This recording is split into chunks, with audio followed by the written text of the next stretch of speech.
Kia ora, welcome to this week's webinar hosted by Te Herenga Waka, Victoria University of Wellington.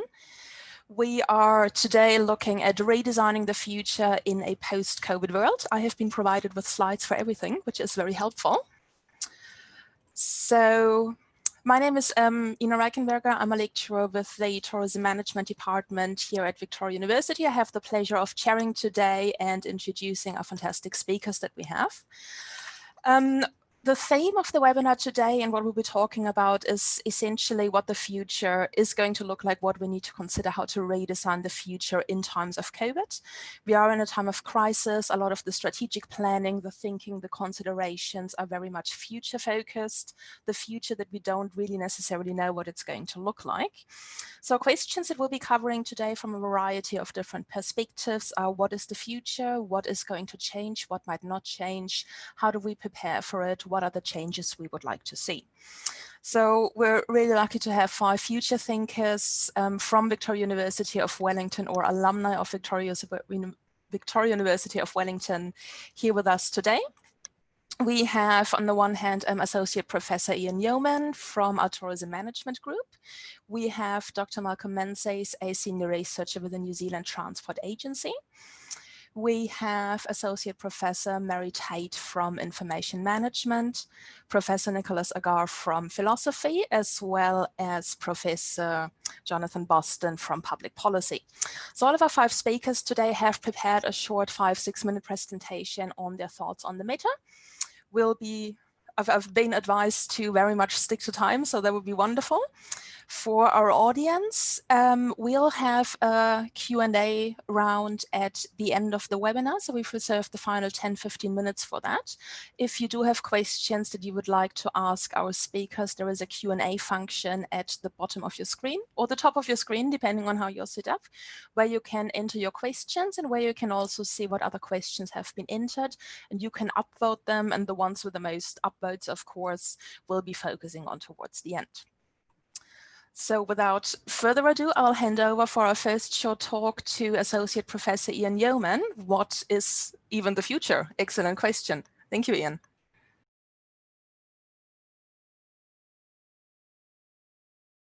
Ian, you'll want to unmute yourself. Thank you, Ina, and kia ora the world in New Zealand. And I think the title sums up what I'm trying to say. Is the question is, what is the future? But it's actually not what is the future. It's that word futures. Because if I was sitting here today and I knew what the exact future would be, I'd probably know the lottery numbers for this weekend, or be able to make a range of predictions with a high degree of certainty. So as a starting point, the question is, what is the future? Next slide, please. Basically, it's the concept of futures, not the future, in the terms of that. And I think the starting point for everybody to understand, futures is made up of 4 concise elements. It's about knowing what the future is. And I think everybody has a sense that the future is important. We all have a sense that something's going to happen. We all have a sense that the future will unfold. So we have a conscious understanding of what the future can be. Another element of what the future is this high degree of uncertainty, because the future is very much unknown. There's degrees of predictability and there's degrees of risk. And if we take the world of COVID-19, that to many came as a surprise, but to others, COVID-19 was a certainty, because those involved in risk management, those involved in pandemics, knew something would happen. But the point was, the unknown element was, when would it happen? This leads to the issue of complexity. The complexities, when we're looking at the future, it's just not about, it's very difficult to isolate one element. It's about trying to understand a range of different elements and the relationship between them. So any decision that we take about the future and how we take a decision on X has consequences on Y and Z, both intended and unintended. And the final thing that's very important about the future is what Professor Jim Dayton from Hawaii says. There's no one future, only a range of futures or alternative futures that can be predicted. So when we come to look at the future, what is that future all about, and how we shape it and how we talk about it? Next slide, please. So when we talk about the futures, and building upon what Jim Dayton said, it's about those alternatives. It's about telling the same story, but different ways. On one hand, you're trying to find the degree of truth. And secondly, you're trying to explain how something could happen. And different ways you speak about the future are based upon this matrix that we have in front of you. If the future is very predictable and very certain, it's very scientific, it's very empirical, and it's based upon evidence and facts and figures. And that's a type of future we associate with economics. It's a type of future we associate with policy, lots of facts and figures. Whereas a science fiction future has no truth about it. It's unpredictable, but we could probably explain how something could happen. So it's taking all of these weak signals in society that we have and trying to explain the justification and how that could happen. Whereas a prognosis is a future with a degree of truthfulness. And that's probably what I mean by this is when you go and see your doctor and you say you've got symptoms A, B, and C, your doctor's coming to a conclusion. He's saying you've got symptoms A, B, C, and D. He doesn't know exactly what's wrong with you, but he can make an educated guess. And whereas other futures are dystopian and utopian futures, these are futures we either want or don't want and associated with different pathways. Next slide, please. So that brings us to COVID-19. What is the future? It seems with COVID-19, we're caught between this dystopian and utopian future. On one hand, the dystopian future is what we've got, and it's something that's probably out of a science fiction film to many, whether that's Contagion or Outbreak. It's something that's disruptive and has brought about collapse in society. To many people, it's unimaginable. So as a consequence of this scenario and this world that we've got, many of us are responding with the opposite. Many of us are responding with utopian futures. And very much, if you've seen the film The Beach, which is a typical utopian film about something that's about paradise, something that we want, something where we want to be. So a classical example of that is within tourism. We have a tourism futures task force, and their objective of their life, their world, is what is the future we want? How do we get there in the terms of what we're doing? And that's the end of my short presentation about dystopia and utopia and what this means for future studies. Thank you. Ian, thank you very much. That already got us off to a fantastic start with some background knowledge on how we can think about what futures actually are. For our second short talk today, we're welcoming Dr. Malcolm Menzies from the New Zealand Transport Agency. And Malcolm, I'll hand straight over to you. And if the audience has any questions for Ian in the meantime, then please do pop them in the Q&A and we'll get to that later. Thank you, Malcolm. Thank you. Tēnā koutou katoa. Just to be clear, I'm here as an independent futures thinker. I don't represent any agency. If there's anybody from Waka Kotahi out there wondering what's happening, I'm doing this on my lunch break. So if we can go to the first slide, please.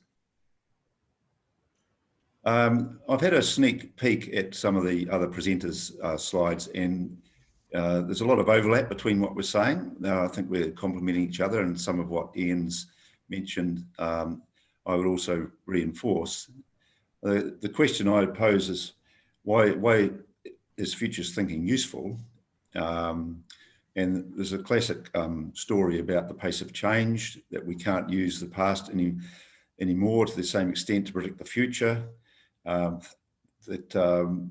Long-term developments, such as in the area of infrastructure or the environment, need to choose an optimal path early. So some kind of idea of what interventions are needed need to be selected with the future or futures in mind.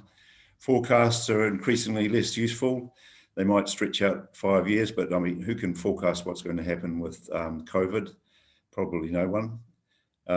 Projections, we might project out to the 2050s. We know roughly what the age structure of the population is, barring complete disasters. That helps us plan, for example, the provision of retirement incomes. Futures do help us think about what if, the possibilities that are out there, how would we respond if this future or that future came about. There's also a degree of to which we can actually create our own future. If we have a preferred future, if we've got a vision of it, we're more likely to be able to create it. But at the bottom, I think the main purpose or use of futures thinking is that it helps to open up minds. It helps to open up closed minds and thence inform policy and strategy, and to build adaptability and resilience. I mean, a lot of people have classed COVID-19 as a surprise, a wild card. For people in public health, it wasn't. And people have written books about the prospect of a future epidemic. If policy had been more responsive, we might have invested more in the kind of ICUs and respirators and so on that would have made us more resilient. So next slide, please. There's a lot of talk post-COVID and before about the need for thinking about the future, and the word transformation comes about a lot, is used a lot, particularly in terms of economic transformation. And we've been here before to some extent. You could even go back to Julius Vogel in the 19th century, who borrowed large amounts of money to help build the infrastructure that we used for many decades thence. There were industry conferences in those dates there. The 72 conference led to the Planning Act and the setting up of the Commission for Future and Planning Council. The Futures Trust took over from the Commission for the Future. We could put in there the Think Big projects, which tried to transform the New Zealand economy and promised 410,000 new jobs. It had a mixed success. The jury's still out. Some of those projects did work and some didn't.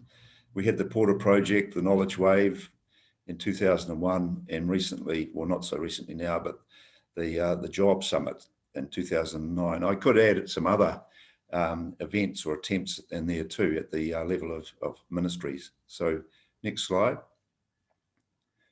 I think we've learned from all those previous attempts that there's a mixture of success and failure. Attempts to imagine the future have struggled to make headway. Some initiatives have delivered success, but after only a long delay. And whatever you can say, that the social landscape of today would be unrecognizable to someone from 1960. Environmentally, things might seem more familiar, although the shape of the state of our water would shock a visitor from the past. So some things stay the same, some things change markedly. Although I said that we can't predict the future from the past, some elements of the future are, some elements of the past are embedded in our future. That's a truism. But nations are complex systems. They can't be run as if they're corporations, or so some people have tried. And we get change from all directions. Some planning efforts have worked, some futures efforts have worked, but you also get change driven from the middle, the bottom, and they're enabled by wider conditions. For example, policy settings. We know that the best laid plans can go awry. I've had the minutes signal, so we better go to the next slide. I just wanted to mention that there are some techniques available, but next slide, please. I'm arguing that there is a futures ecosystem out there to promote futures thinking. We need fast thinking to deal with crises. We need more slow thinking to look at the long-term horizon. The Department of Prime Minister and Cabinet has tools on its website for futures thinking. The new Public Service Act requires long-term insights, parliamentary processes that Jonathan may talk about, and there are various initiatives out there, private, public NGOs, and there is an international effort in futures thinking. But I think to use the metaphor of an ecosystem some more, a forest ecosystem needs, we lack oversight, we lack a canopy to view the whole field, and we lack a substrate to generate the capability, the human resource or the human capital required to promote futures thinking. And I would hope that we could establish those two things sometime in the near future. Thank you. Malcolm, thank you so much for that interesting insight into how much farther we have to go and how much needs to be taken into account in some of the challenges we're facing. We're going to hand over to our third speaker now. That's Mary Tate from our School of Information Management on researching the future of information systems. Again, questions so far, please pop them in the Q&A. Thank you, Mary Tate. Let's go straight on to my next slide. So I have a background in technology and practice and latterly in research about technology and information systems. And in particular, I've had a very strong interest in research methods and the way we conduct inquiry and the ways we create knowledge. And it's become very obvious to me that there's a very considerable disconnect emerging.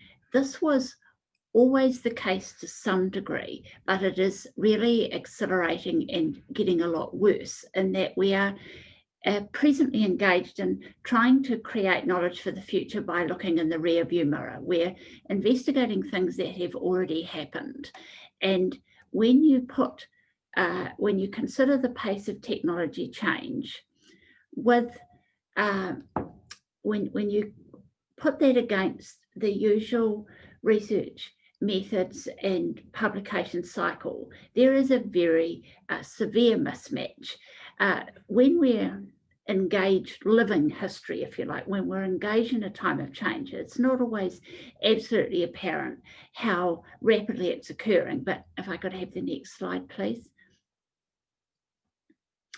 But much smarter people than me, and this was published in Nature, have observed that we are actually in a time of exponential change.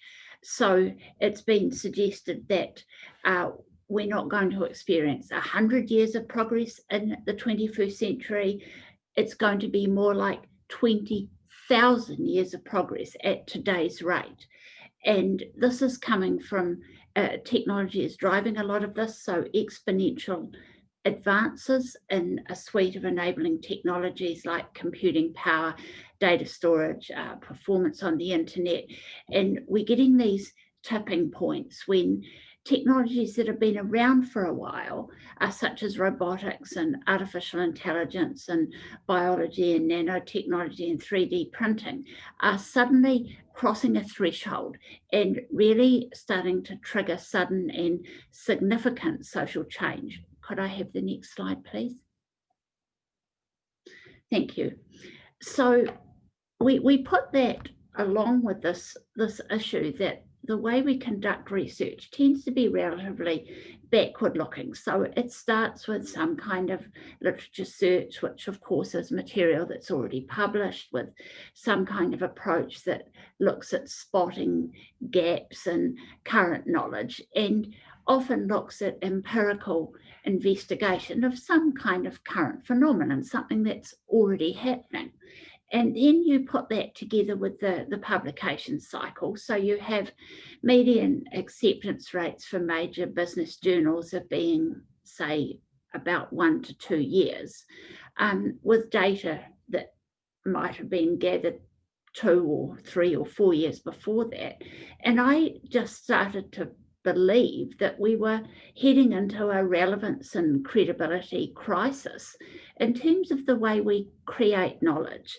And so, I mean, if you believe Kurzweil, this sort of lag is equivalent to 400 to 800 years of change. I mean, that sounds, it's a sort of a shock figure, you know, but the point is that, you know, in a time of extremely rapid change, I put to my fellow panelists and to listeners that the way we're currently creating knowledge is probably not fit for purpose. If I could have the next slide, please. So some of the other panelists have suggested techniques. I would say, you know, how can we future-proof the way we do research? I would say with considerable difficulty because of some of the factors of uncertainty that have already been mentioned. But I would suggest we should include future methods in research cycles. So we should do projections and scenario-based research as well as looking at current situations. We need to fold it into the way we write research papers. So we should include discussion of relevant technology trends in our literature analysis and include future impact as a standard part of the discussion section of papers. Or perhaps we actually need to change our publishing paradigm completely in some way to make it more agile and responsive. So I just had a very quick example, but if you think of something like AI, and Nick is an expert in this, the AIs that you can investigate at the moment are typically sort of automated FAQ pages or systems that are trained by people. By the time those studies go to press, AIs will be very considerably more sophisticated. So I'm closing with a call to action. That's my time up. A call to action to say that futures research shouldn't be a niche area. It needs to be a mainstream area. It needs to be folded in to the way we conduct research. All right. Mary, thank you very much. That was an excellent summary of a lot of the challenges that we're facing from a futures perspective, at least within the academic realm of knowledge creation. Perhaps potentially Nick Agar, Professor of Philosophy, who's our next speaker. Oh, no, you've changed your topic, I've seen. Yes, you have. Sorry, my apologies. Yes. Right, in which case I'll hand over to you with the proposition that New Zealand needs a truly inclusive ministry for the future, and perhaps some insight into what you recommend that looks like. Thank you, Nick. Thank you. Kia ora koutou. I mean, in a way, this is my change of topic is what happens when you read a book and get fascinated by it and suddenly think, there's a new government here. I wonder if I can send them a message. So this really is directed to you guys, but also to Jacinda. If you are listening, Jacinda, and there's a young sort of enthusiastic sort of new MP who wants a job, it would be great if you could create a truly inclusive ministry for the future, basically a ministry tasked with addressing problems of the future, and one that basically Victoria University should supply graduates to staff. So that's my main call. So next slide. Okay, so there's the book, Kim Stanley Robinson, Ministry for the Future, and it's all about climate change. It's fascinating. Again, it's kind of one problem is I didn't get to the end of this book yet, so there could be a huge twist. I hope there's not. But basically, this book is set in the near future, and it's set in a future in which, you know, there have been climate change disasters. 20 million people have died in India of a heat wave. So no one in this future can deny climate change or ignore it. Everyone sort of in a way agrees it's happening, agrees that things must be done, but it's kind of more, well, yes, I've got a whole lot of coal here. People will pay me a lot of money to burn it. How much money will you give me not to burn it? I know that I shouldn't. And so that's kind of, so in a way it covers all of this, that's based in Switzerland, these members of this Ministry for the Future, and the bullying and the threatening they have to do to get sort of entrenched interests off their asses and make them do something about it. So I guess in a way, what I'd like to talk about is, in a way, I think that would be when it comes to climate change, I don't know, we haven't reached the stage described by Robinson yet, but we are pretty close.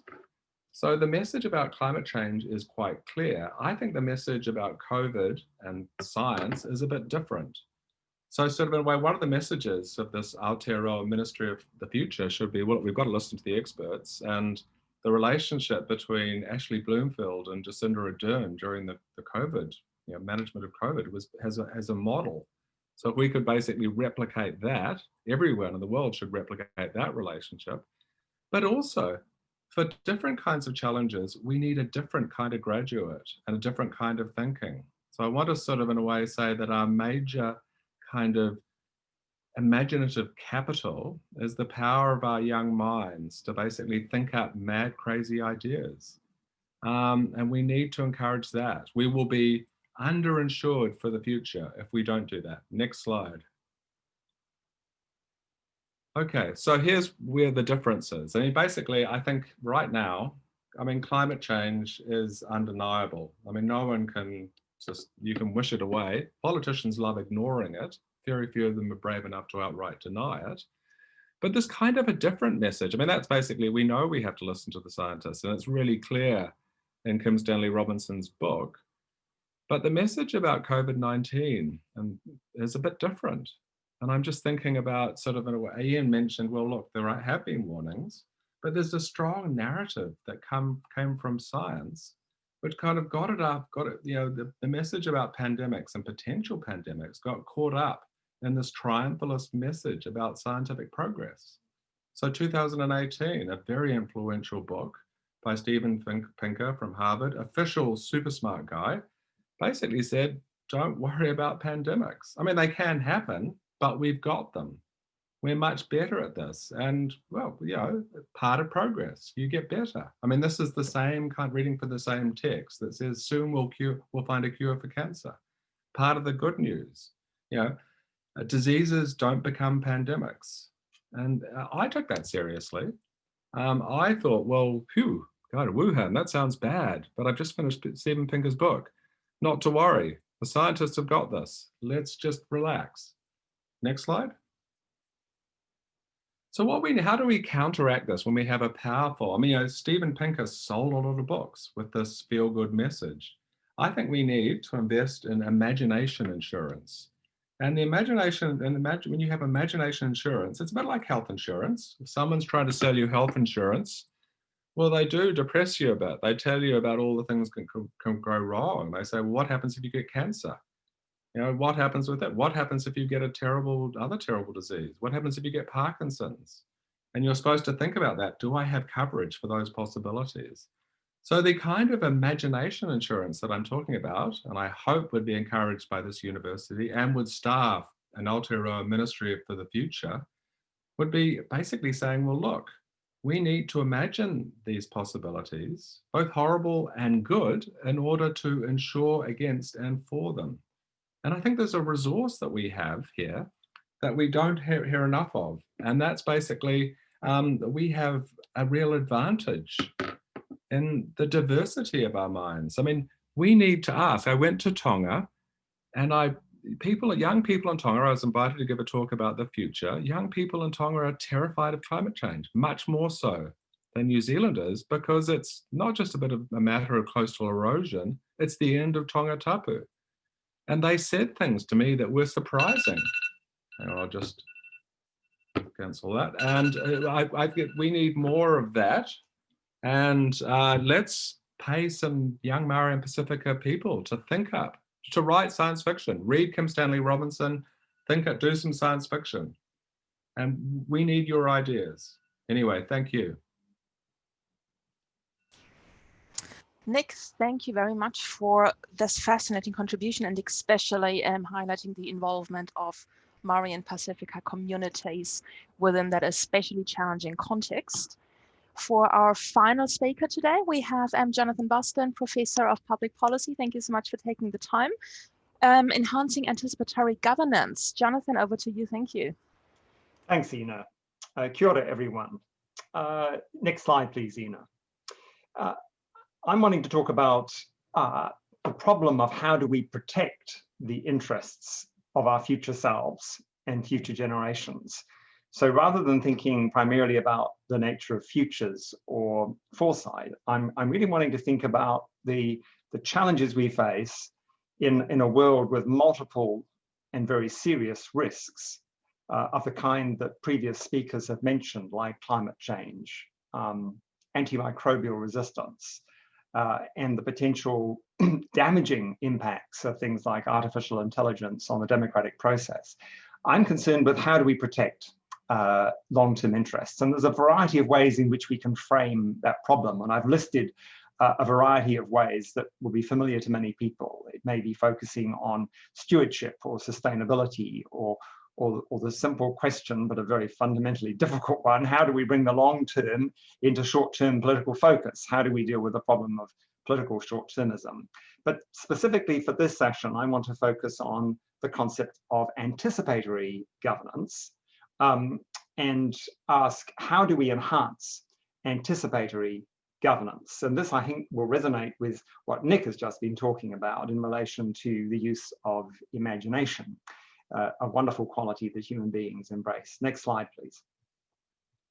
There are a variety of definitions that you'll find in the academic literature as to what anticipatory governance is. It's a relatively new concept, but it's increasingly widely used across multiple disciplines. David Gunson here wrote some 10 years ago that anticipatory governance is, he says, a broadly based capacity extended through society that can act on a variety of inputs to manage emerging knowledge-based technologies while such management is still possible. So his focus was very much on the disruptive effects or the potentially disruptive effects of technologies and how we might manage those effects and mitigate some of their negative impacts. Next slide, please. Other contributors to the discussions about the nature of anticipatory governance have taken a rather broader approach. So Leon Firth, who advised Al Gore when he was vice president some 20 plus years ago in the United States, said of anticipatory governance that it's a system of institutions, rules, and norms that provide a way to use foresight for the purpose of reducing risk and to increase the capacity to respond to events at early rather than later stages of their development, whether that's a pandemic or whether it's climate change or some other problem. Next slide, please. I've had a go at coming up with my own definition. I'm not going to go through this in detail, but simply to say there's a way of perhaps broadening the concept of anticipatory governance beyond what Gunson and even Firth have suggested, and to incorporate a number of elements. And I want to just talk about some of those briefly. Next slide, please. So as we think about anticipatory governance, what might be some of its core attributes? Here I've suggested there are at least 8.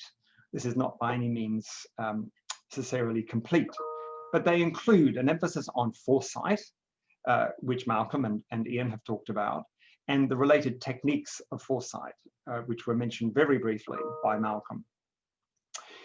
An anticipatory approach, in my view, must embrace a precautionary approach to governing and be involved in taking proactive rather than simply reactive policy measures. It needs to be holistic, involving a systems approach in which you recognize interdependencies. It needs to be adaptive. It needs to be very concerned about a number of critical goals, such as resilience and sustainability. It needs, in my view, to be embracing participatory modes of decision-making, because if you can't take people with you, then you can't govern well for the future. And it needs to embed long-term interests in day-to-day decision-making. How might those attributes be translated into better governance, including in a country like New Zealand? Next slide, please. Well, there's a variety of things one can do. In my view, there's no single solution or silver bullet. Trying to improve the way we safeguard future interests is challenging, and we need to deploy the full range of available techniques, institutions, and options we have available to us.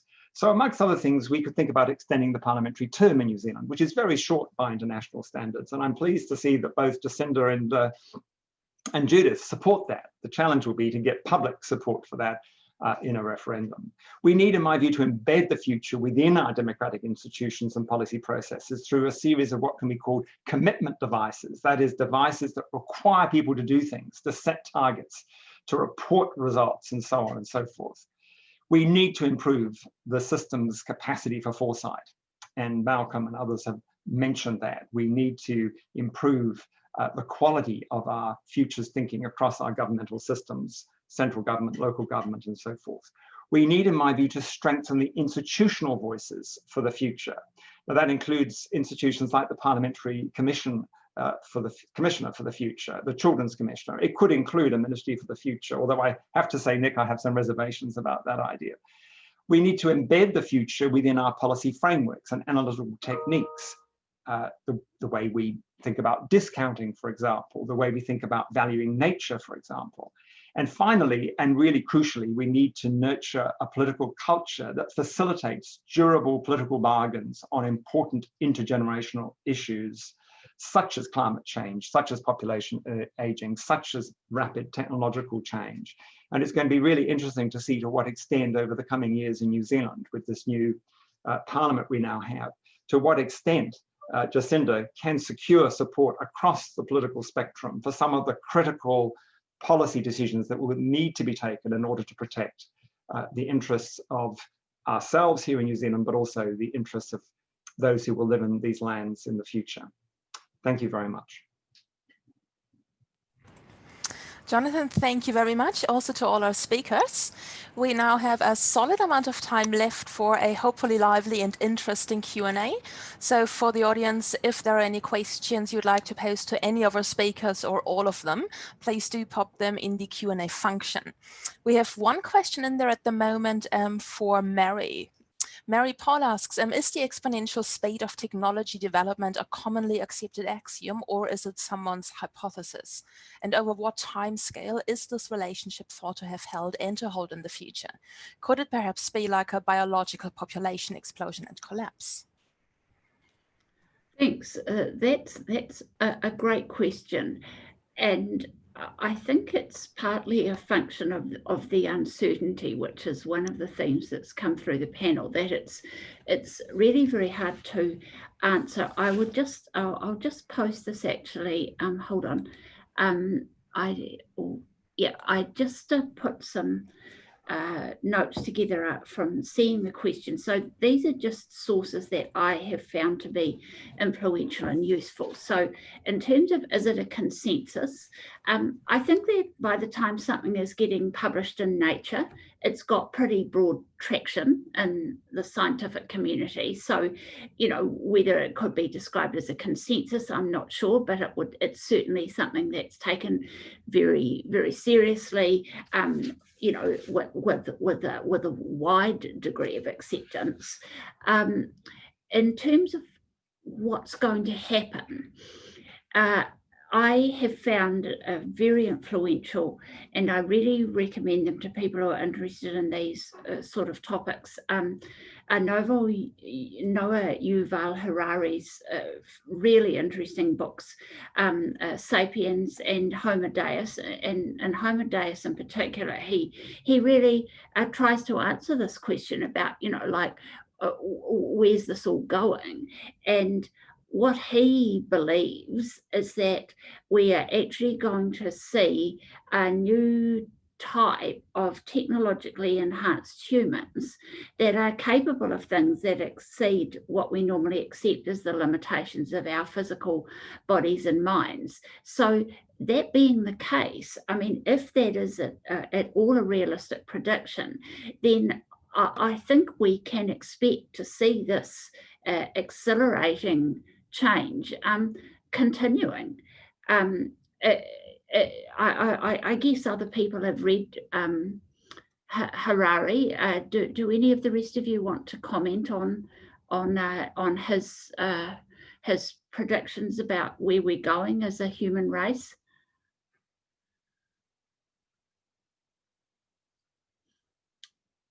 Nick, I'm sure did we have a conversation about Harari at some stage? We haven't. I know the view. And I guess it's a pretty exciting and sometimes scary future that he describes. And it's one in which we may surrender authority for many of our actions and choices to machines which are much more intelligent than us. And that's, as to whether that's a good prediction, I think that's one thing, but it's certainly something, if you have imagination insurance and you think, well, that could happen, should we prepare for it? I don't know. My cancer will be treated by a super intelligent machine. It will, I don't know what its priorities are. I mean, that's certainly a good question to ask. So, yeah. All right. Thank you very much. We've had a second question pop up in the Q&A, not targeted towards anyone in particular. So potentially Nick and Jonathan, based on the focus of your talks. Jose asks if the new Public Service Act requirements for public sector CAs to report on future issues would solve this or perhaps contribute to this. Well, Ina, perhaps if I begin, just to clarify for listeners what the Public Service Act now requires. So first of all, it has increased the emphasis on the concept of stewardship in the Act, and in particular the stewardship responsibilities of departmental chief executives, along with the Commissioner for the Public Service Commissioner. But it's also introduced a new requirement, which is for departmental chief executives to produce periodic long-term insight briefings. These have to be produced at least once every 3 years and can be produced either individually by individual chief executives in their departments or collectively. Now, the question really is, well, what difference might these so-called long-term insight briefings make? The Act is fairly open-ended as to exactly what these documents should cover. It says they need to look at long-term trends, risks, and opportunities, and it gives the departments the right to comment on the various ways in which some of the problems that they've identified can be addressed, but it specifically forbids departmental chief executives from offering specific advice or making specific recommendations. Though obviously, if you analyze options and consider their strengths and weaknesses, which the Act facilitates, then it may be reasonably obvious to any reader what the preferred option might be. My hope is that the requirement to produce these documents will have a number of positive effects. First of all, it will require departments to do some serious thinking about the specific trends, risks, and opportunities in their areas of responsibility. Whether they do this individually or jointly is going to be a matter for some debate over coming months. So that hopefully will focus the minds of officials, including senior officials, on some of the really big challenges in their policy domain. The second hope for benefit is that these documents will be published. Hopefully ministers will read them, and hopefully members of the public will read them. But thirdly, there's going to be a requirement under the new standing orders of the Parliament for these documents to be sent to the Governance and Administration Committee of the House, and for that committee then to review these documents or send them on to other departments with, other select committees with a requirement to report back to the House.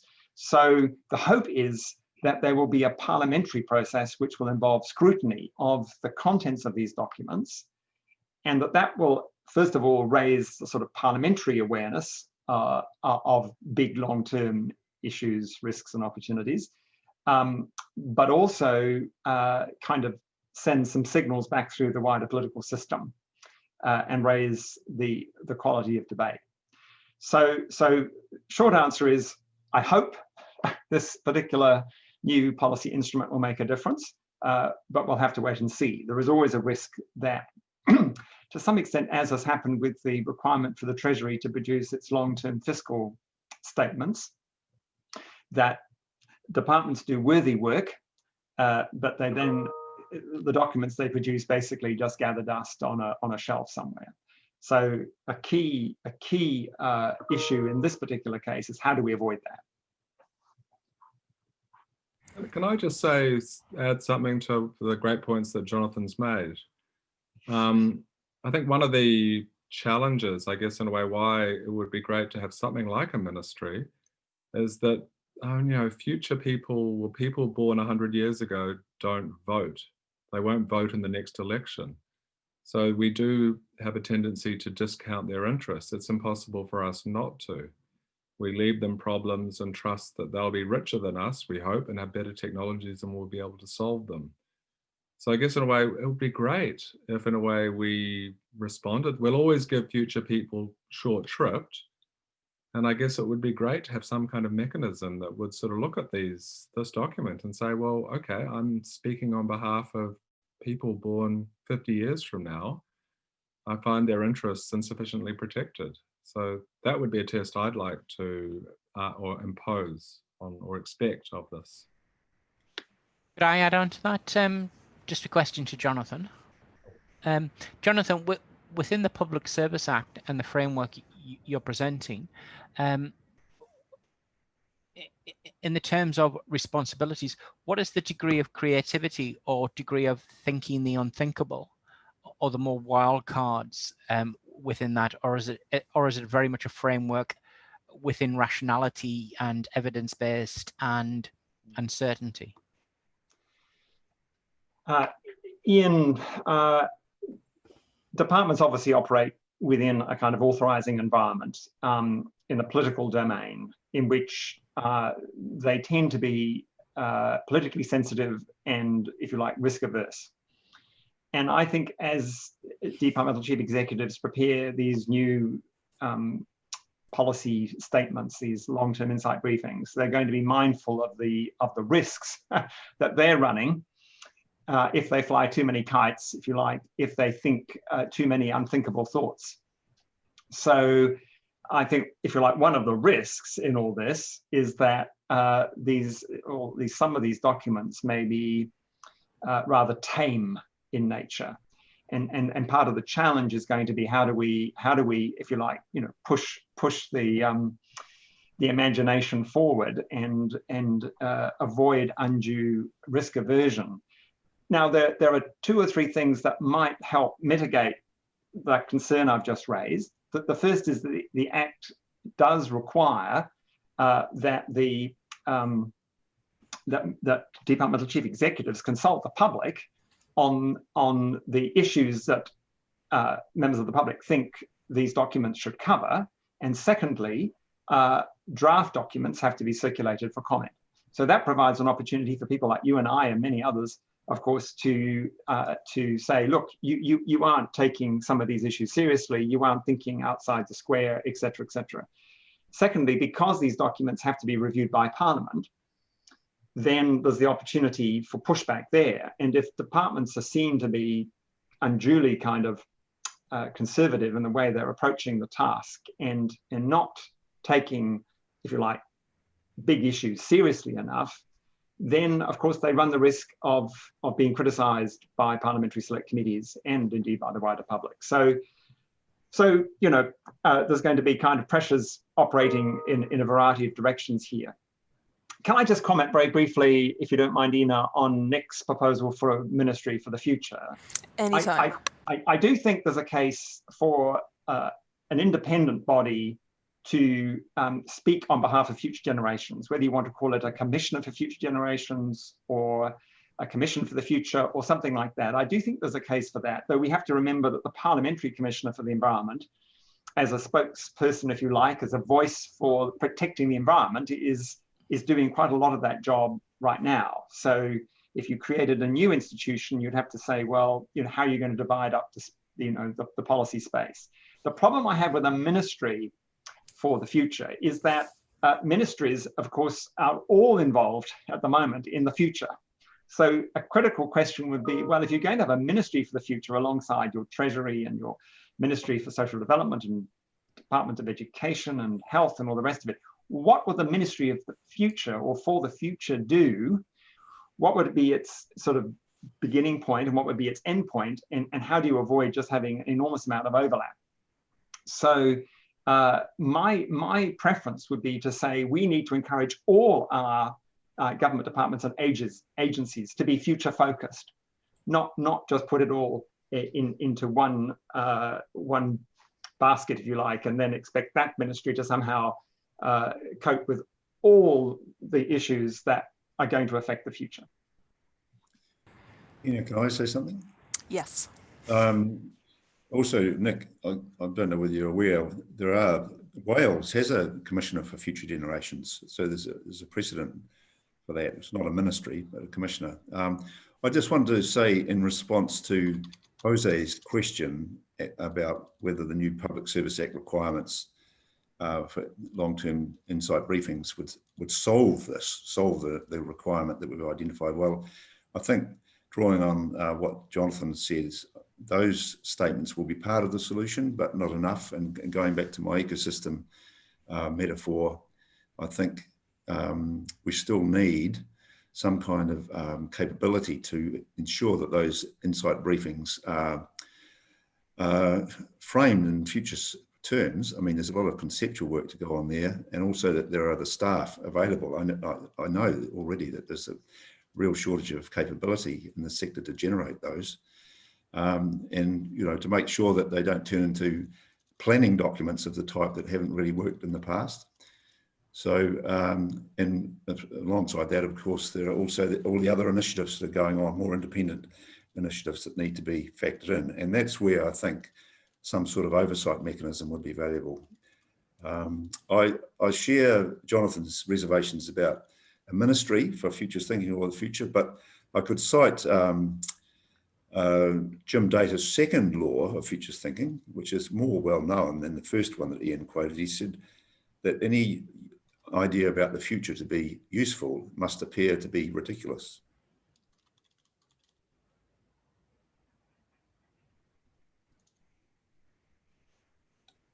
May I ask my fellow panelists, we've had a great discussion about the role of government, and this may be cracking the whole issue open sort of even wider, but we've observed that there's a global trend for rather authoritarian rulers and governments, and it seems to me that partly represents an anxiety or difficulty in dealing with change and uncertainty.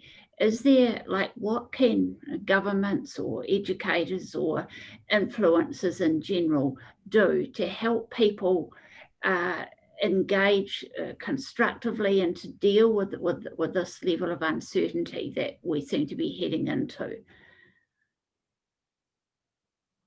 Well, perhaps I can say something, maybe just to modify in response to the good points made about a call for a ministry. I guess in a way, anything that I think that gives, so current people here and now, have carried quite a lot of weight with politicians and policymakers. So I guess anything that gives future generations sufficient oomph to count for something would be great for me. And I think I find the future quite a great universe, because it's not just the environment, right? I mean, it's also, I don't know, COVID-25, whatever that is. I mean, it's a whole collection, it's robots. I mean, it's a whole lot of issues that basically are unified by this common interest. So anything, I guess, that gives what we're talking about. I mean, I love your points, Jonathan. And yeah, I mean, you don't want it to be business as usual. Here's another whatever, let's ignore it. Anything that gives it sufficient weight, I think would be fantastic. Ina, could I just comment on Mary's question? It's a huge topic, Mary, and I'll just be very brief. I think the threat to democratic governance from a range of anti-democratic and indeed sort of populist movements is a very serious threat, and is probably equally as concerning as COVID or some of the other challenges we face. Perhaps not as serious as climate change, because that really does pose existential threats to humanity. But there's a very good book by Michael Sandel, a Harvard philosopher, called The Tyranny of Merit. And he provides, I think, a very thoughtful and robust explanation for the rise of populist movements in the United States and parts of Europe. And the core of his analysis is that the fruits of globalization have been captured by the sort of business and political elite and not properly distributed across the general population. And that's markedly the case in the United States, where almost all the fruits of 40 years of productivity growth have gone to the top 1 or 2% of the population, creating gross, extraordinary income and wealth inequality. And his second point is the strong emphasis over recent decades on meritocratic values in which people somehow think that they deserve the rewards they receive because of their apparent efforts or contribution to society. But the implication of that is that the people who haven't benefited over the last 40 years deserve their failure, deserve to be losers. And Trump and other populists like him around the world have played to those fears and to the people who feel that they've lost and who feel that they are demeaned by the elites. So a very good book. I'd recommend it. It may not be by any means the full answer, but I think Sandel provides a very robust explanation.